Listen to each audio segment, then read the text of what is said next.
Hindi stories. Giraffe, हाथी और मगरमच्छ की कहानी बहुत समय पहले की बात है। एक हरे भरे जंगल में तीन दोस्त रहते थे, हाथी, मगरमच्छ और जिराफ।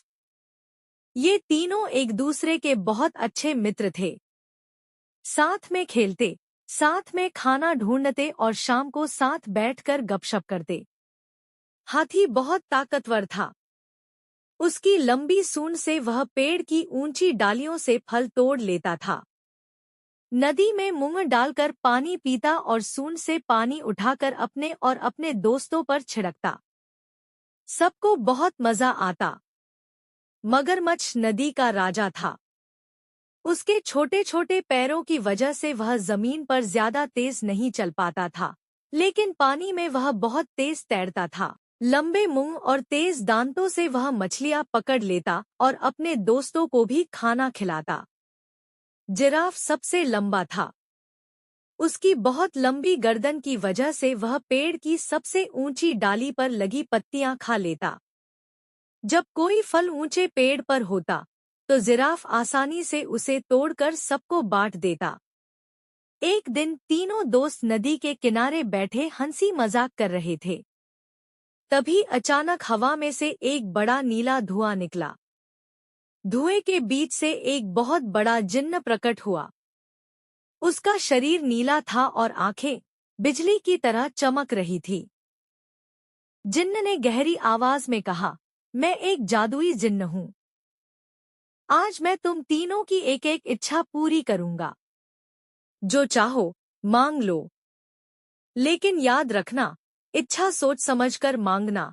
तीनों दोस्त बहुत खुश हो गए। उन्होंने एक दूसरे की तरफ देखा और अपनी अपनी इच्छा सोचने लगे। सबसे पहले हाथी ने कहा, जिन्न साहब, मेरी सूंड बहुत लंबी है, इधर उधर फंस जाती है। कृपया मुझे एक छोटी सी सूंड दे दो। फिर मगरमच्छ बोला, मेरे पैर बहुत छोटे हैं, जमीन पर चलते समय मुझे बहुत शर्मिंदगी होती है। मुझे लंबे और मजबूत पैर चाहिए। आखिर में जिराफ ने थोड़ा शर्माते हुए कहा, मेरी गर्दन बहुत लंबी है, कभी कभी झुकने में तकलीफ होती है। काश मेरी गर्दन छोटी होती। जिन्न ने मुस्कुराते हुए कहा, ठीक है, तुम्हारी तीनों इच्छाएं पूरी होगी। उसने अपनी उंगलियां चटकाईं। चुटकी बजते ही जादू हो गया। हाथी की सूंड एकदम छोटी हो गई। मगरमच्छ के पैर बहुत लंबे और पतले हो गए। जिराफ की गर्दन छोटी हो गई। पहले तो तीनों खुश हुए, लेकिन जैसे ही वे अपने नए शरीर से कुछ करने लगे, सबको समझ आ गया कि गलती हो गई है। हाथी ने नदी में पानी निकालने की कोशिश की, तो सूंड इतनी छोटी थी कि पानी मुश्किल से आधा ही उठ पाया। फिर उसने गन्ना खाने की कोशिश की, पर सूंड छोटी होने से गन्ना तोड़ ही नहीं पाया। हाथी उदास होकर बोला, अरे नहीं, मेरी लंबी सूंड ही तो मेरी सबसे अच्छी चीज थी। अब तो मैं कुछ भी नहीं कर पा रहा। उसने अपनी उंगलियां चटकाईं। चुटकी बजते ही जादू हो गया। हाथी की सूंड एकदम छोटी हो गई। मगरमच्छ के पैर बहुत लंबे और पतले हो गए। जिराफ की गर्दन छोटी हो गई। पहले तो तीनों खुश हुए, लेकिन जैसे ही वे अपने नए शरीर से कुछ करने लगे, सबको समझ आ गया कि गलती हो गई है। हाथी ने नदी में पानी निकालने की कोशिश की, तो सूंड इतनी छोटी थी कि पानी मुश्किल से आधा ही उठ पाया। फिर उसने गन्ना खाने की कोशिश की, पर सूंड छोटी होने से गन्ना तोड़ ही नहीं पाया। हाथी उदास होकर बोला, अरे नहीं, मेरी लंबी सूंड ही तो मेरी सबसे अच्छी चीज थी। अब तो मैं कुछ भी नहीं कर पा रहा। मगरमच्छ पानी में घुसा, तो लंबे पैरों की वजह से वह पानी में अच्छे से छिप ही नहीं पाया। उसकी पूंछ और शरीर पानी के ऊपर ही दिखने लगे। मछलियां उसे देखकर भागने लगी। मगरमच्छ रोते हुए बोला, अब तो मैं शिकार भी नहीं कर पाऊंगा। मेरे छोटे पैर ही अच्छे थे। जिराफ ने पेड़ की ऊंची पत्तियां खाने की कोशिश की, तो गर्दन छोटी होने से वह ऊपर तक पहुंच ही नहीं पाया।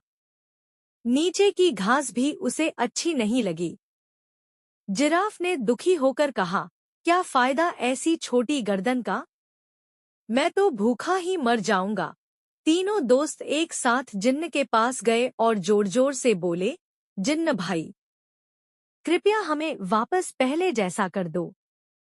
हम गलती समझ गए, हमें अपनी पुरानी चीजें ही अच्छी लगती हैं। जिन्न ने पहले तो जोर से हंसा, फिर बोला, सीख गए ना? जो चीज हमारे पास है वो हमारे लिए सबसे अच्छी होती है। दूसरों को देखकर अपनी चीजें बुरी नहीं लगानी चाहिए। फिर जिन्न ने एक बार फिर उंगलियां चटकाईं।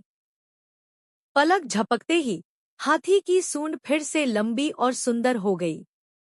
मगरमच्छ के पैर वैसे के वैसे छोटे और ताकतवर हो गए। जिराफ की गर्दन फिर से बहुत लंबी और शानदार हो गई। तीनों दोस्त बहुत खुश हुए। उन्होंने जिन्न का बहुत बहुत धन्यवाद किया। जिन्न मुस्कुराया और धीरे धीरे धुएं में गायब हो गया। उस दिन के बाद तीनों दोस्तों ने कभी भी अपनी चीजों को बुरा नहीं कहा। वे एक दूसरे की खूबियां देखते और खुश होते। और जब भी कोई नया जानवर आता जो अपनी चीजों से परेशान होता, तो ये तीनों उसे अपनी कहानी सुनाते और समझाते, जैसा ईश्वर ने बनाया है वैसा ही सबसे अच्छा है। और इस तरह वो खुशी खुशी अपने जंगल में रहने लगे।